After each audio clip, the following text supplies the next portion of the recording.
И идея. Идея, да. Разбирате каква ми е идеята в крайна сметка? Не, това се опитвам да разбера от 5 Добре, значи, времето тече, момче, ние имаме още 20 компании днес. Ама бали, техните идеи не са като моите идеи. Значи, как да са?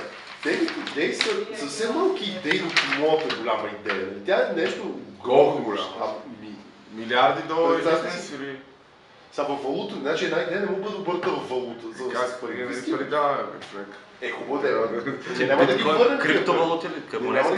Нещо за да направиш биткоин, така ли? Ти говори ви само реакции.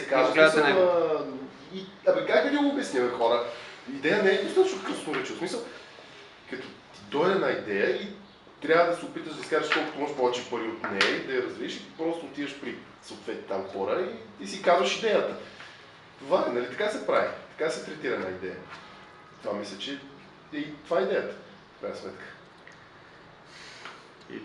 Благодаря. Окей, добре, това е окей.